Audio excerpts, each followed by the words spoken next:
Hello बच्चों, इस question को देखो। इस क्वेश्चन में कह रहा है एक रेक्टेंगुलर लूप दिया है हम लोग को। इसका लेंथ है 2.5 मीटर और इसका विड्थ दिया है हम लोग को 2 मीटर। कह रहा है is placed at 60 degree to a magnetic field. यहाँ पर ये समझना है कि ये रेक्टेंगुलर लूप है इस तरह से, तो मैग्नेटिक फील्ड इससे 60 डिग्री का एंगल बना रहा है। तो लूप इस तरह से है।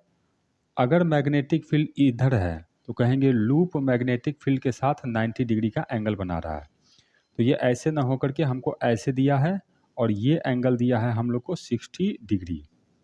तो हम लोग ये बात जानते हैं कि जब हम लोग को मैग्नेटिक फ्लक्स कैलकुलेट करना होता है तो हम लोग जो एंगल लेते हैं कॉस थीटा, उसमें थीटा एरिया वेक्टर के साथ होना चाहिए। तो अगर ये लूप इस तरह से है तो इसका एरिया वेक्टर हम लोग को इधर होगा और मैग्नेटिक फील्ड हम लोग को इधर दिया हुआ है ऐसे, और इधर से एंगल जो दिया है इस तरफ से ये जो एंगल है ये है हम लोग को 60 डिग्री, तो इधर से एंगल हो जाएगा हम लोग को 30 डिग्री। तो अगर मैं इसे फ्लक्स लिखूं तो फ्लक्स होगा हम लोग को phi equal to magnetic field B cos 30 degree और उसके बाद एरिया ए। मैग्नेटिक फील्ड का वैल्यू दिया है हम लोग को 4 टेस्ला और लूप को 10 सेकेंड में रिमूव कर लिए हैं, मतलब बाद में मैग्नेटिक फील्ड हो गया हम लोग को 0 10 सेकेंड में। तो एवरेज ईएमएफ इंड्यूस हम लोग को बताना है। तो एवरेज ईएमएफ इंड्यूस हम लोग यहाँ से लिख सकते हैं, ये हो जाएगा dB बाई dt।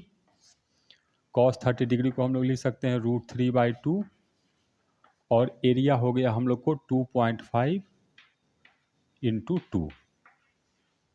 अब इसको हम डिफ्रेंशिएट करेंगे तो ये आ जाएगा हम लोग को -e।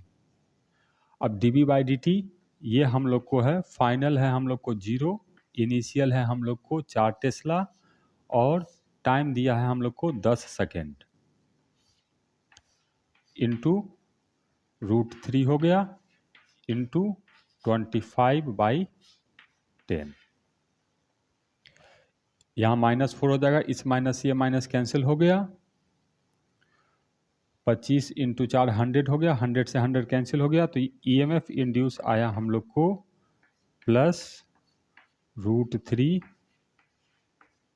वोल्ट। ये हम लोग को आंसर है। लेकिन आप यहाँ पे चेक कीजिए, इन चारों में कोई ऑप्शन नहीं दिया हुआ है। इसके कारण यह है कि ये जो क्वेश्चन कह रहा है, क्वेश्चन को बहुत ही लूज लैंग्वेज में फ्रेम किया गया है। ये जेईई मेन का क्वेश्चन है। ये कह रहा है a rectangular loop of length इतना मीटर एंड विथ इतना metre is placed at 60 degree to a magnetic field of 4 tesla. Actually में जब वो क्वेश्चन फ्रेम कर रहा था तो उसको लिखना चाहिए कि ये 60 डिग्री हमको एरिया के साथ एंगल है। तो अगर एरिया वेक्टर ये है और मैग्नेटिक फील्ड ये है तो यहाँ एंगल हमको इधर से ये वाला 60 डिग्री दिया है।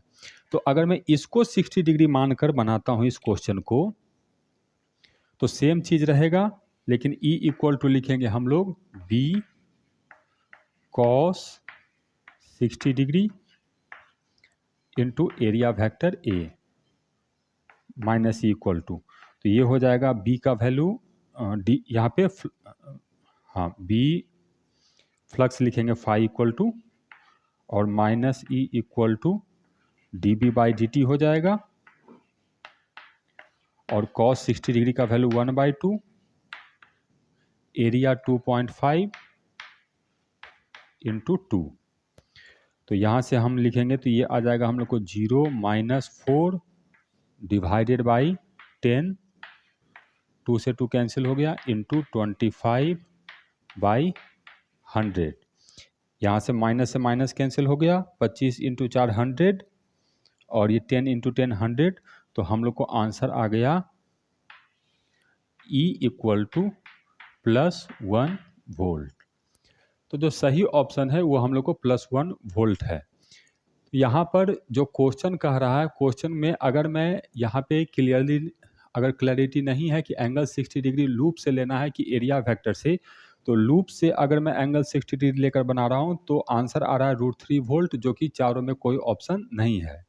और जब एरिया वेक्टर के साथ एंगल 60 डिग्री लेकर बना रहा हूँ तो आंसर आ रहा है हम लोग को +1 वोल्ट। तो हमें ऑप्शन ए टिक करना चाहिए। तो इसका आंसर होगा 1 वोल्ट।